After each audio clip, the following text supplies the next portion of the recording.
Hi, everybody. Alan Gordon here. Long time no speak. That one's on me. Hope you're all doing well, taking care of yourselves during these challenging times. Today, I'm going to talk a little bit about the Meisner technique, the repetition exercise, and why it's important. Over the years, when people have come to study with me, one of the first things they always tell me, I can't get out of my head. I can't stop thinking. Well, that is a problem for actors because as far as I'm concerned, if you want to be a good actor, you want to be an instinctive actor, an impulsive actor, an imaginative actor. I think all those things are very important part of living truthfully in the imaginary circumstances. And the foundation for that, in my opinion, is the repetition exercise. And there are many stages to it. But what is it? Why is it important? It's important because the emphasis isn't on your words or practicing a line reading. I'm going to say my line this way. No, it removes that from the equation. It teaches you to focus all your attention on the other person, or what we also call the object of your behavior. To listen, so important to train yourself to be a very keen listener. Why is that important? Well, when you're listening, it opens you up. You're in a receptive mode. One could also say you're in a vulnerable mode because you don't have your guard up, right? You're simply listening and you're dealing with whatever comes your way. So every moment becomes spontaneous. You're not trying to do anything. You're not trying to feel anything. You're listening with all your attention on your partner. And if they pinch you, what do? You say, ouch. Well, how loud do I say ouch? Depends upon the intensity of the pinch, doesn't it? But by doing the repetition back and forth, you remove this thing, the brain, from the equation. Now, I've heard many actors say, the only time you can think is when you have a spontaneous thought in character. Having said that, let me see if I can give you an example right now of how the point of view repetition works. And I'm going to do it just with myself, but of course, I'd rather have a partner with me. But let's say this is two people. Now they're out of the chair, standing opposite one another. They're not doing anything. They're not trying to start the exercise. They've got their attention on one another. And the first one that picks something up from their partner, they begin. So it's not like, oh, I started last time, so you have to start this time. No, it doesn't work that way. So here's an example, and I hope this gives you some idea of it. Your hair's a little gray. My hair's a little gray. Your hair's a little gray. Oh, I know it's gray. You know it's gray. That amuses you. You amuse me. I amuse you. You amuse me. You like the gray. I accept the gray. You accept the gray. I accept the gray. You accept the gray. No, actually, I do like the gray. You do like the gray. Yes, I do like the gray. You seem like you're in a good mood. You're putting me in a good mood. I'm doing that. Yes, you're doing that. You follow?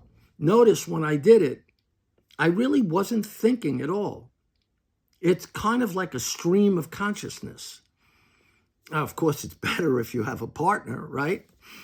But I have found oftentimes, like when I'm working on a script, if I come to a moment and I get stuck, I imply some of the rules that I learned over the years as an actor, which I've been teaching for many, many years. In fact, let's go over those rules right now. The first rule is so important. First rule is don't do anything until something happens to make you do it. Why is that important? because it teaches you not to try to make something happen. What you do, second rule, what you do doesn't depend on you. It depends on the other person, my partner. So we rely on one another to pinch so that we can say, ouch. How many of you have ever heard the expression, acting is reacting? It's really the same thing, is it? Different words, same meaning. So what's my job? Of course it's my job to be active, right? But I want to be in that reactive mode so that when you do something to me, I want to be a good partner. I don't want to take that and just throw it away. That would be selfish. I want to use what you give me, and I want to give back. Why? Because good actors are generous actors. It's not a competition.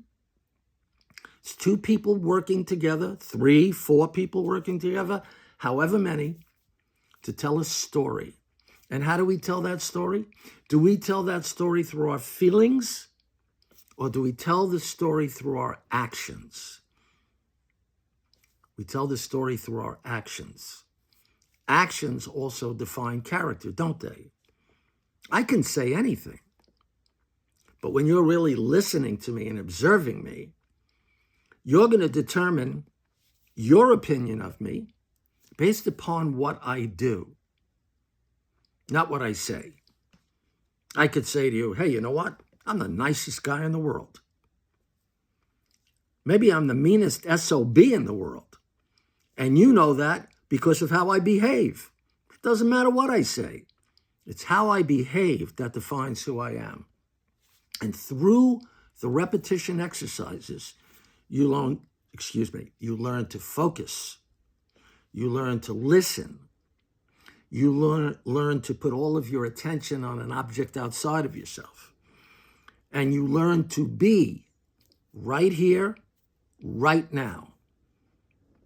And boy, wouldn't that be great if we could live our lives where we will always right here, right now.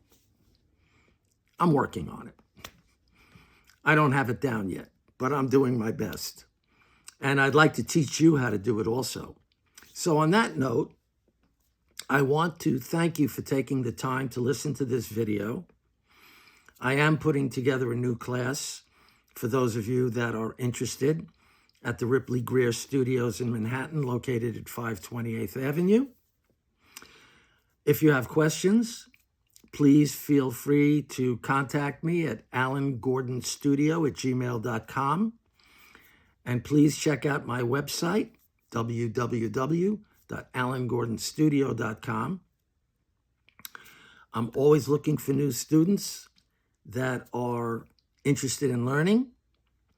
And I like to create an environment that's conducive to learning and fun. I think we can have some fun and learn at the same time. I don't think it has to be like walking on hot coals, okay? So if you're of a mind to, please contact me. Would love to hear from you. And once again, thank you for tuning in. And I promise you I won't be a stranger for as long as I have been. Thank you very much again. Have a great day. Bye-bye.